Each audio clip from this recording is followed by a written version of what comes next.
Baik, pertanyaan dari Pak Ahmad tadi menarik sekali ya. Apa itu pembelajaran terdiferensiasi? Menurut Bapak Ibu apa ya terdiferensiasi itu? Tadi sudah sebutkan ya, pembelajaran terdiferensiasi adalah layanan. Bagaimana kita melayani peserta kita dengan strategi yang dipergunakan dengan adanya ragam dari keberadaan siswa kita. Yang pertama, Bapak Ibu, kita perhatikan di sini.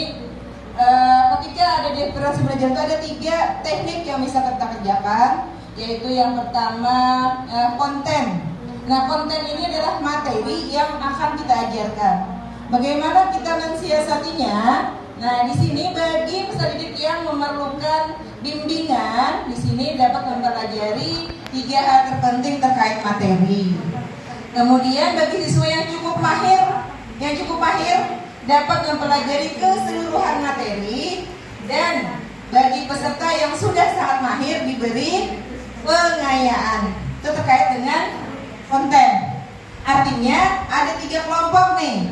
Ada anak yang sangat perlu bimbingan, kemudian ada anak yang cukup mahir, berarti keseluruhan materi. Bagi anak yang sangat mahir, maka kita memberikan pengayaan. Itu yang pertama. Yang kedua, di sini adalah melalui proses atau cara mengajarkan. Bagaimana pembelajaran terdiferensiasi itu menggunakan pendekatan proses. Nah, di sini kita lihat untuk proses ini, pembelajarannya dalam bentuk pendampingan dapat didiferensiasi sesuai kesiapan peserta didik. Bagi siswa yang membutuhkan bimbingan, peserta didik perlu mengajarkan secara langsung. Nah, itu untuk yang proses.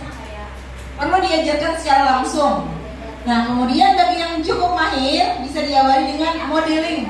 Dengan modeling atau contoh yang dikombinasi dengan kerja mandiri, praktek, atau peninjauan ulang atau review. Kemudian bagi peserta didik yang sangat mahir bagaimana? Kita dapat memberikan ini beberapa pemantik. Nah, beberapa pertanyaan pemantik sehingga tugas mandiri tersebut dapat dilakukan oleh peserta yang sangat mahir. Kemudian yang ketiga dari segi produknya, luaran atau forma yang dihasilkan. Nah, diferensiasi pembelajaran ini juga dapat dilakukan melalui produk. Nah, misalnya nih, peserta didik yang perlu bimbingan bisa menjawab pertanyaan mengenai konten tersebut. Nah, jadi kita beri pertanyaan pemantik sehingga dia bisa menjawab pertanyaan tersebut.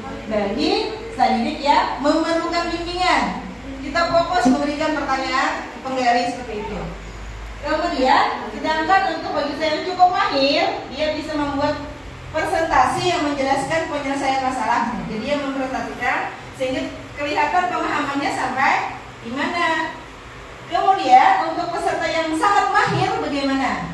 Dari segi produk yang sangat mahir ini, maka peserta didik yang sangat mahir bisa membuat inovasi atau menelaah permasalahan yang lebih kompleks. Jadi di sini harapannya dari ketiga contoh pendekatan untuk pembelajaran diferensiasi, ada layanan khusus untuk siswa yang kurang mahir, yang mahir, dan yang sangat mahir. Jadi ada beberapa kegiatan pendidik supaya dapat menyesuaikan atau melayani peserta didiknya dengan keberadaan atau sesuai kompetensinya masing-masing. Gitu ya, Pak Asad? Ya.